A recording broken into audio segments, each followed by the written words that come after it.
Welcome to That's the Word, wholesome tales for the whole family. I'm Father James Yamauchi. Today's story, Court Martial Clemency. Sir, the press is waiting. The officer, sitting behind his desk, sighed as he acknowledged his aide. In a few moments he would announce a difficult and unpopular decision. It was times like these that the officer recalled what his grandfather told him many decades ago. The sea, like life itself, is a stern taskmaster. The best way to get along with either is to learn all you can, then do your best, and don't worry, especially about the things over which you have no control.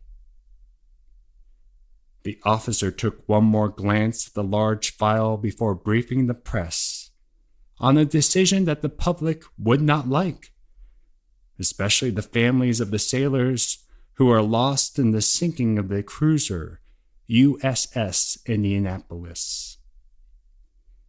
The ship was returning from a secret mission, successfully delivering special cargo. A false sense of security, combined with a lack of an underwater detection system, made the ship an easy target for a Japanese submarine.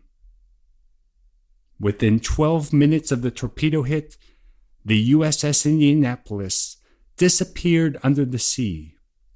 The last American warship sunk in World War II. Only 316 out of the nearly 2,000 officers and sailors aboard survived. Among the survivors was the ship's skipper. After the war, an investigation led to the skipper's court-martial. He was charged and found guilty of hazarding the safety of his ship through an area in which enemy submarines might be encountered.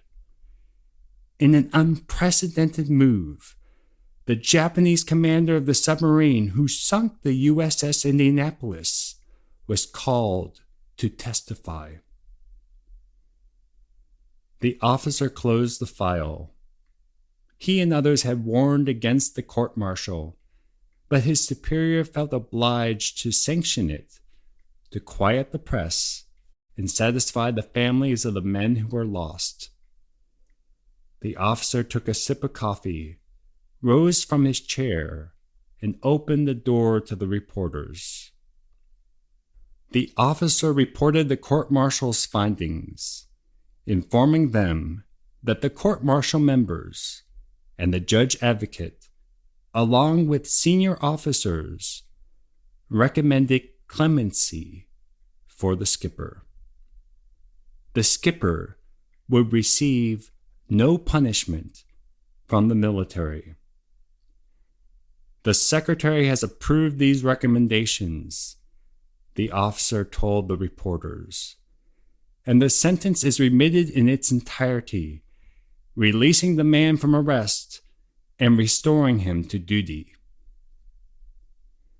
When the officer opened the floor to questions, one of the reporters asked, "Has there ever been a court-martialed officer in the history of the U.S. Navy who was later promoted to flag rank?"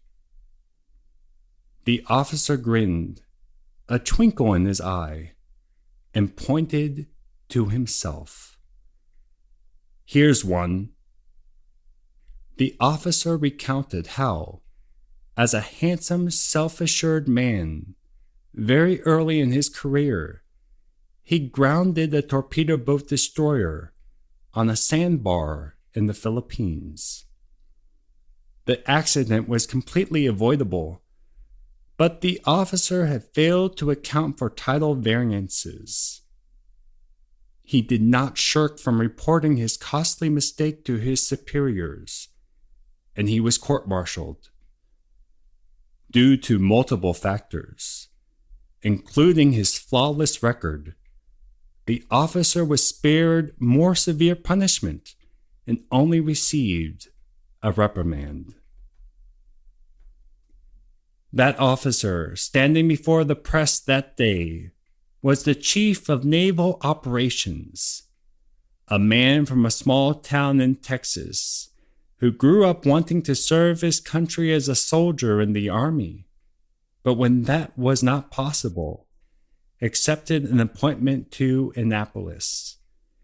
He left town before his high school graduation, which perhaps makes him the only person in history to receive a high school diploma in the uniform of a 5-star fleet admiral, the commander-in-chief for the Pacific Fleet in Pacific Ocean areas during World War II, and the man who accepted Japan's surrender aboard the USS Missouri in Tokyo Bay, an officer named Chester William Nimitz. And for this week, that's the word.